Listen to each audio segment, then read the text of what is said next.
Welcome to the Ian Fritts Show. We have a great show for you today. We're talking 2026 Masters. Who's going to win? What are the plays I like for this Masters? And to start it off, we're going worst to first, ranking every single hole at Augusta National. Without further ado, thank you for tuning in. I am filming this in advance on Easter, so happy Easter. He is risen. Thank you for tuning in. And if you are new here, subscribe down below. Follow at Ian Fritts Show on Twitter, TikTok, and Instagram as well. Without further ado, we're going to jump right in. The Masters is maybe the best week of the year. It is the best golf course on planet Earth, but that does not mean that there aren't a couple holes that kind of leave a little to be desired, okay? We want more from those golf holes. That's where we start today. The worst hole at Augusta National. Get your drum roll ready. It is hole 17, Nandina. Look, Nandina does nothing for me, folks. Okay, now, is that a byproduct of it being right after 15 and 16 and right before hole 18, the finish at Augusta National, and just two really good holes? Probably. It is probably because it's sandwiched in between that. But Nandina, we for a name like Nandina, we do nothing. Nothing happens on Nandina. Now, Rory's shot last year at the Masters was exceptional. I get it. But for the most part, whatever happens at 17, literally nobody remembers that. And the way I ranked these holes is, how much do I enjoy the golf on these holes? Like when it's on my TV or when I'm going to watch the Masters, I check my phone. I'm like, oh, Rory's on hole 17. Now, obviously on Sunday, you're checking in, you're tuning in the whole time. But on like a Thursday and he's on hole 17, you're like, oh, that's a must-see golf shot right there. Okay, that's kind of how I ranked this list. Hey, is it a must-see golf shot on Thursday morning, first group out? That's kind of how I wanted to go through this process. I couldn't care less about hole 17. Nandina, last. At number 17, we have hole 14, Chinese Fir. Okay, and it's very similar to hole 17. It's sandwiched in between 12, 13, and 15. Three of the best holes at Augusta National. When you're sandwiched in between 12, 13, and 15, you're going to get forgotten about a little bit, okay? Now, the green at 14, that false front, and kind of the bowl in the back, great. I love the green at 14. But the tee shot, the second shot, I'm not really sure. It is must-see TV. Obviously, Sunday at Augusta, every shot is must-see TV. I'm talking Thursday morning. Charlie Hoffman's out there in his heyday. He's 6 under, and he gets to 14. Am I really like, whoa, hey, must-see TV? And Charlie Hoffman's got a shot into 14. No, I'm not on the edge of my seat for any shot on hole 14. And in my mind, these two holes are the worst. Like, I think they're considerably worse than the rest of the list, but we're going to move right along. 16th worst hole at Augusta National, or 16th best hole, I should say, is number 5, Magnolia. Now, this one was hard for me to rank because it is quite good sometimes, okay? And it's because it's so difficult. It is so difficult that I want to see how the players attack it, how they get it going. I want to see what they do, okay? I want to see their approach into hole 5. I want to see the putts on that green. And judging from the people on the grounds, never been rejected multiple times. We will get there eventually, maybe with a press badge. I don't know. Augusta National, let me know. The green is just, it's like impossible to even do anything on that green. It's what they say. It's like one of the craziest viewing points to look at that green in person versus on TV. And the players say the same thing. So that is awesome. I do like that. Every hole has something that gets you like, whoa. Hole 5, it's the green. Other than that, it's just so difficult. And it doesn't get me, whoa, come on, hole 5, they're on Magnolia? Yes, sir. No. Doesn't do it, okay? And the hole prior to this is hole number 4, Flowering Crabapple. Really just hole 4 and 5. You just want to hold on. Just grab those reins, grab the steering wheel, come on, hold on for dear life. Because 4 and 5, two of the hardest holes on the golf course. Look, par 3, 240 yards. It's just hard hole. It's just a hard golf hole. And that's nothing more I can say about Flowering Crabapple. It's just brutally difficult, and maybe that's why I don't like it. I don't love the pin positions on this hole. The green really got nothing going for it. The bunkers are meh. So I don't love at all Flowering Crabapple, except for the name, so that bumped it up a little bit. I love that name, Flowering Crabapple. Right in front of hole 4, so that was 18, 17, 16, 15. 14th in the rankings, we have hole 18, Holly. And look, obviously, the tournament comes down to this hole, okay? And you see the 17th, or you see the traditional Sunday pin there, right there, front left. It just, like, the tee shot's fine. It's out that chute. It's okay. The second shot, it's mainly the second shot. I don't like, the second shot provides nothing for me. It's up the hill. It's not that entertaining in my mind. The green is fine. It's really, like, that slope okay in between that flag, kind of the front one feeds it to it. The green's kind of meh. The second shot's kind of meh. Really, the tee shot's probably the most exciting part of this hole, and I don't love that. I want it to get more exciting as you get towards the green, and that's what Augusta National does for the most part on its golf holes, except for this one. So it comes in at 14. Obviously, it probably gets bumped up because it's hole 18, and so many iconic moments have happened there. So right in front of Holly, I have number 7, Pampas, however you say it. Par 4, 450. Again, similar to 18, where the tee shot is just straight out of chute. I mean, it's about as straight as it can get. So, with that being said, do I love that? No. Do I love the second shot? Yes, I do. And I know it's with a wedge, but that green is about 12 yards from front to back. Awesome, awesome, awesome. I love a narrow depth green, okay? I love a shallow green, okay? Because these guys are so good that they need a little bit of a challenge. They need a challenge approaching the green, and this gives it to them sometimes. But for the most part, it is a good golf hole. A lot of people don't like this one. I do. I like this golf hole. Okay, so Pampas, don't love it, don't hate it. It's fine. The green is awesome. Iconic shot. Rory, obviously the iconic shot last year over the trees. That was epic. That was awesome. That's must-see TV. And really just the Sunday pin. Can you get it there? It can funnel there. You can make it too. That's exciting. I like watching that. So that was number 13 in the rankings. At number 12, we have hole 11, White Dogwood. Just, again, similar to 4 and 5, but I think it because of the water on the left there, or the left of the green, it has a little bit more to it. Okay, the wind down there at Amen Corner, that's exciting. The water front left, that's exciting. And it's a brutally difficult golf hole, very similar to 4 and 5, where it's just hard. You just got to hold on. Okay, you just got to hold on. And 12's in the background, 13 tees in the background. Just the setting of this hole, I love. And I don't love the design of the golf hole. Okay, I don't think it's that great. But I love watching golf shots on it because it's so hard. And that water just creeps up, man. If you get a little too bold, you're in the drink, okay? You're in the drink. So that is number 12 in my rankings. At number 10, here we go. At number 10. No, I guess that was number 13. So at number 12. No, at number 11. At number 11, we have hole number 1. Tee Olive, okay? And I think this view really does it for me. Look, the tee shot's fine. I don't love the tee shot on Tee Olive, but I love the second shot. Again, I want it to get more exciting as you get towards the green, okay? As you get towards the green, I'm like, whoa, baby. Yes, sir, sign me up, okay? And the second shot into Tee Olive is one of my favorites on the golf course because that green is like 5 different levels, okay? And they put the pin on each of those different levels every single day. So every single day, we're getting a completely different second shot into Tee Olive. And I love that about Augusta National. I want a different shot every single day for these guys, and that provides it here at Tee Olive. So Tee Olive comes in at number 10 at number 11 in my rankings. At number 10, this is going to be controversial. I already know the comments going to be hating me for this one. At number 10, I have number 16, Red Bud. Okay. A lot of people think this is the best hole on the course. I saw some rankings last week, and which prompted me to do my own rankings. I thought, what is that guy smoking? Crack is the answer. This hole is just it's exciting, okay? Because a lot of shots come, you're coming down the stretch at Augusta National. This hole is epic.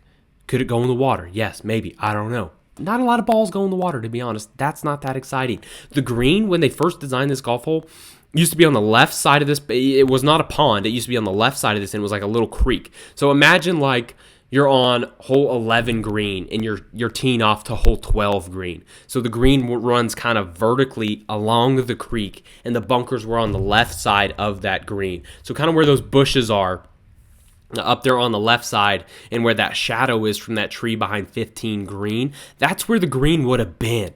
And in the river, creek, whatever you want to call it, was kind of running along the front of it and then along the right side of it. That was a way better golf hole. Okay, you bail left, you're in the bunker, chipping back to the creek. Okay, you bail right, you're in the creek. I want to see that. This is meh. And I get the funnel pin on Sunday, the aces, the iconic Tiger shot in 2019. I get it all, okay? But it's not a top 3, top 5 golf hole, okay? Yeah, I have it at number 9. It's in the top 9 just for pure excitement. But it should be over on the left side of the screen. Move it back. Move it back. Petition starts today, okay? At number 9. At number 9, we have hole 6, Juniper. This one is, I think this is, it's my second favorite par 3 on the golf hole. I think we all know which one I like more than this one. And just, it's the green. The green is awesome, okay? You have that back right pin location where if you miss it by a couple feet, you're 50 feet down the front edge of the green. That's epic. I want a razor's edge for these guys. Hey, if you don't hit a good golf shot, if you don't just step up there and hit one of the best shots of the day so far for yourself, you are not getting a birdie. I want to see that. In hole 6, Juniper, also a great name, does that for these guys. I love hole 6. Love Juniper. At number 8, I have hole 10, Camellia. And now, again, the tee shot, I love the tee shot, whipping these hooks around that corner. It chases down there trying to get to those flat spots. Sometimes you don't get there and then you're on this downhill, like right to left shot. That's epic to try and come into this green. Also, there's not a good bailout spot on hole 10. That right bunker, it's just a horrendous spot to be because that green chases away from you. So trying to get one close to the pin there, if it's firm and fast, is very difficult. Love that. And you bail left, gross. Good luck getting up and down from down there because it just runs so far down into those bushes. Can't remember who it was a few years ago. It wasn't the year Rory won. It was, I think it was Scotty's year. Maybe it was, I think Scotty missed left into the bushes on 10 when he won in 2024, I believe. I think it was Scotty. So awesome stuff at Camellia. Love hole 10. It's so fun to watch. Every shot on that hole is must see. And the green seems kind of difficult. You don't see a lot of made putts on that hole 10. So I love that. Obviously, Bubba shot in 2012, hooking it out of the trees. Just one of the craziest things you ever see on a TV screen. Okay, here we go. At number 8. What am I? No, number 7. Number 7 on the list. Hole 9, Carolina Cherry. Again, it gets more exciting as you get closer to the green. The tee shot, awesome. Trying to hook it down there. A lot of guys you can kind of hit it straight, but they get down to that bottom where that walking path is, where that crosswalk is for the patrons. But this green might be my favorite green on the entire golf course. It's about 45-degree angle from back to front, kind of in 3 tiers, and they put a pin on each of the tiers 3 of the 4 days. You miss it in the bunker left, which not a lot of people do. You don't see a lot of people in those bunkers left, mainly because they got a wedge coming in. But spin control. You see a lot of people zip it across the front of the screen, and they're down at the front of the green, chipping up, or they miss on the next level, and they're putting 45-degree angle to the right, and this ball is coming screaming down the green. You're like, whoa, is it going to stay? No, it just putted off the front of the green. Epic stuff at Carolina Cherry. I love hole 9. Now, here we go. The top 6 is really where we start to separate ourselves. Honestly, I'm going to include Carolina Cherry. The top 7 is where we separate ourselves from the rest of the golf course, okay? This top 7, better than any top 7. I'm going to go toe-to-toe, head-to-head with any top 7 in the entire world here at Augusta National. At number 6, Flowering Peach, okay? It's the drivable par 4. It is right after Pink Dogwood, hole 2. Not a lot of people lay up anymore. Don't blame them. I wouldn't. But even getting as close you can to the green, that kind of catch area down there at the front left, those chip shots to any of those pin positions, maybe not the back right or front right, but that Sunday one, kind of on the left side of the green, chipping up there. A lot of guys, they chip it, comes right back to them. Yes, Yes, that's the excitement we want to see. I want to see these guys struggle, and I want to see the ball rolling back to their feet when they chip it, okay? That's what we, as fans, as patrons, want to see, and Flowering Peach delivers every single year. Top 5, here we go. In 5th place, this is going to be controversial. I'm just letting the boos rain in. The boos are raining in. I'm hearing. Hey, let me explain myself, okay? It's number 5 on my list, hole 15, Firethorn, because I like the 4 holes in front of it more. I am on the edge of my seat a little bit more for the 4 holes in front, mainly because I like the design of them more. And maybe if hole 15, they weren't pitching wedges into hole 15 nowadays, maybe I would like it better if they were coming in with a 6-5 iron. I would like it a little more. And yeah, that was the intent of the hole. We're losing a little bit of it with the distance we have nowadays. If it was a 5 or 6 iron, probably would put this one a little higher. But it's not with the pitching wedge. Almost all of them hold the green pretty much every single time if they have a good drive. But obviously, it's an iconic hole. It can't go lower than 5 in my opinion, but it's not going higher than 5 because I like the ones in front of it a little bit more. At number 4, I have hole 8, Yellow Jasmine. And I think that might be a little controversial. A lot of people have this a little lower, probably in the 10 to 8 range. Not on my watch. The tee shot's awesome. If you're missing that bunker, boom, birdie chance goes out the window. You can just, if you're too far left, you really have to hook it around. And that's why those bunkers there in the fairway are there. So you want to creep close to those bunkers so you can just kind of hit a straight shot unless you really love hooking the golf ball. My favorite golfer, Jordan Spieth. The man has lived in the left trees left of this 8 green many, many times. He's been down there. That's awesome. I love seeing guys in the pine straw, in the bushes. You're like, well, how did he get there? You're thinking, oh, he tried to hook it and he overhooked it. That's awesome to see. You love the little mounds right of this green on hole 8. The green itself is awesome. Depends on the pin. You can kind of funnel it there sometimes if you hit a really good second shot. Hitting up the hill is iconic. I love hole 8 Yellow Jasmine. It's one of my favorites. Obviously coming in at number 4 on my list. At number 2, I have hole 2, Pink Dogwood. Okay, it's very similar to hole 8 in the elevation. I love elevation change. Okay, that's a theme on my list here. I love elevation change. And 15 has elevation change as well. Pink Dogwood, the tee shot, you hit it in the bunker, you're laying up. Stinks for you. But if you hit a good drive, you're coming in at this green. And I always think about Louis Oosthuizen's 2 on this hole. He just striped it, landed in the middle of the green. He took the slope there on that Sunday pin over on the right side of the green and just funneled in perfectly, cashed it in for the albatross on hole 2.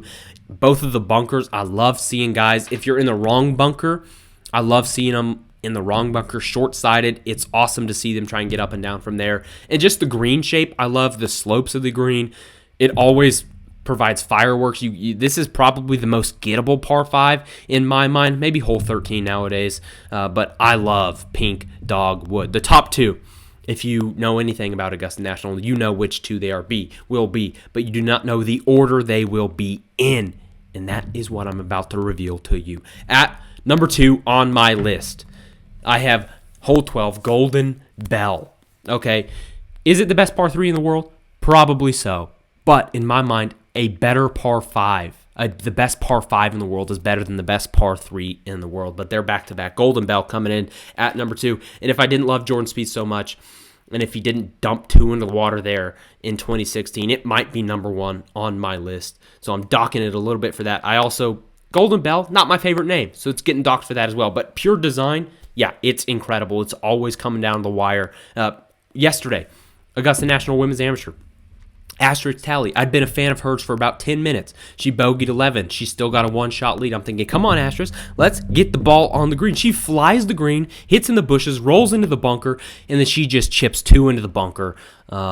Ends up making a quadruple bogey. Very similar to the Jordan Spieth experience in 2016. Just sad. Fan for life, though, asterisk tally. She will bounce back. She's awesome. But Golden Bell always delivers. And then at number 1, it was coming. It was always going to be number 1. Hole 13, Azalea. It is the best par 5 in the entire world. The fairway sloping right to left, coming around the pine trees on the left with the draw. If you hit it too straight, you're in the pine trees where Phil was in 2010. You just get iconic moments. The creek, obviously, in front of the green.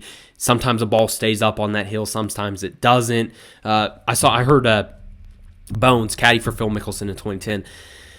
He described Race Creek one time where there are certain years where nowadays it's filled up, and if a ball's in there, it's gone. But there were certain years where sometimes it was a little drier and there were patches of grass that sometimes you would get lucky. I would love that. Bring back the cheetah print Race Creek where sometimes you get a little lucky and you can play a shot from down there. That would be awesome. That would be even more theater. You're like, whoa, we don't know if it's up until you get up to where the guy is at, okay? Up to where he's going to play his shot. We don't know if it is ready to play or if it's in the penalty area. Would love to see that come back. That might be my only gripe with Azalea. It's iconic. The guy, Rory, obviously, in 2020, he has about 25 shots from his final round in 2025 that you think, what? No way. No way. And his third shot, just the wedge, just flubbed the wedge into the creek. I thought it was over, and then obviously he comes back with a shot on 15, shot on 17, and then in the playoff making the putt. But just, oh, man, that shot in 2025, you can't get that out of your head. That's the stuff you see on Azalea that you don't see anywhere else in the world. Love hole 13. Let me know in the comments your rankings, and we can have a nice discussion. But as for the actual tournament, who do I have winning this tournament? I'm going to take a sip here from the patented mug. These are my bets, okay? We're spending $200. We're spending $200. Actually, this might be $250 now that I'm doing my math. Yeah, this is $250. So disregard the $200. I was going to do $200, then I liked 10 guys, and we're going to do $250 for the Masters this week. Now, follow Kyle Porter on Twitter. Great follow. You need to go follow him at the Normal Sport there, golf Twitter universe. He comes out with his list every year. Hey, 11 of the last 13 Masters champions had plus 1.6, I believe, strokes gained coming into the Masters 2 weeks prior. They went on to win, okay? I believe Patrick Reed and Hideki were the two exceptions, and they were at 1.5. So you do the research this year. There's 11 guys that meet that requirement. But I believe 15 of the last 16 winners played at least one of the 2 weeks prior to Augusta National, prior to the Masters. So that eliminated, I think, 6 of the 11 guys. So those 5 guys would be Ludwig, would be Rob McIntyre, would be Chris Gotterup, would be Jordan Spieth, not Jordan Spieth, would be Si Woo, and would be Min Woo Lee. So those are the 5 guys that meet the strokes gain requirement and meet the requirement of playing in one of the 2 weeks prior to the event. Min Woo Lee, Si Woo, Rob McIntyre, Chris Gotterup, and Ludwig. So those are the 5 guys historically that say, hey, you're going to win the Masters this year. So we're obviously putting 25 buckaroos on those guys. And then just 5 other guys just kind of taking a flyer.